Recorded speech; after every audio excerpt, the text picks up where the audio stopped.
আসসালামু আলাইকুম, আশা করি সবাই ভালো আছেন। তো আলহামদুলিল্লাহ আমিও ভালো আছি। তো আপনাদের মাঝে নিয়ে আসলাম ছোট্ট একটা মিনি ব্লগ। তো আমাদের এখানে ওয়াজ সেই উপলক্ষে এই মেলাটা বসছে। তো দেখেন সবাই মেলায় যায় কি কি করলাম আর কি কি ঘটলো আমার সাথে। তো প্রথমে ঢুইকাই দেখি রং বেরঙের বেলুন আর সাথে খাবার তো আছেই। এইদিকে আবার দেখি একটা লটারি। তো আমার দেখা তো মন চাইলো একটা লটারি ধরতে। তো আমি দেখা দিয়ে দিলাম একটা ঘুন্না, দেখি কপালে কি আছে। তো ঘুন্নার সাথে সাথেই পেয়ে গেলাম একটা আয়না।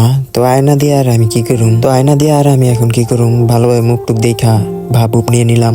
আর ছোট ভাইয়ের আইসক্রিমটা দিয়ে দিলাম। তো ছোট ভাই আইসক্রিম পেয়ে ভালোই খুশি। মিয়া ভাই আবার দেখেন ভাবটা নিল কি, দেখেন কি সুন্দর সুন্দর খরগোশ লটারিতে দিয়ে দিছে। তো মেলাটা বেশি বড় না, অল্প কিছু দোকানপাট আর অল্প কিছু মানুষজন, এই আর কি। তো মেলা ছোট আর বড়ই হোক, ঘুরতে কিন্তু ভালোই লাগে। তো আমাদের এইদিকে আবার ওয়াজ মাহফিল হইলে সচরাচর এরকম মেলা বসেই। তো গ্রামের মজাটাই এখানে, সবাই মিলে ঘুরতে যাওয়া, মেলা টেলা দেখা, এটাই। তো ছোটবেলার মতন তো আর মজা পাই না, যেরকম খেলনা টেলনা কেনা বা একটা অন্যরকম খুশি হওয়া। তো দেখেন ওয়াজের প্যান্ডেলে মানুষজন না থাইকা মেলাই তার চেয়ে বেশি মানুষ আর কি। এখনকার দিনগুলা এরকমই আর কি আর করার ভাই, মানুষ ভালো কিছুতে থাকে না। এইদিকে আবার নানা রকমের খাবার দাবারের দোকান, এইদিকে আবার পিচ্ছি কি সুন্দর নিজে নিজেই দোকান দিছে, কি সুন্দর কাজ করতেছে। এইদিকে আবার কেউ নজর দিও না, এগুলা হচ্ছে মেয়েদের খাবার, এগুলা ছেলেদের জন্য না। কেউ আবার লোলমোল ফালায়েন না ভাই। তো মেলার মেন আকর্ষণটাই কিন্তু এই যে এখানে গরম গরম জিলাপি আর মুরলির পাহাড়। তো ঘুরতে ঘুরতে আমাদের সবারই খিদে লেগে যায়। তো আমরা হালকা পাতলা কিছু খেয়ে বাড়ির দিকে রওনা হলাম। তো ভিডিওটা এই পর্যন্তই শেষ,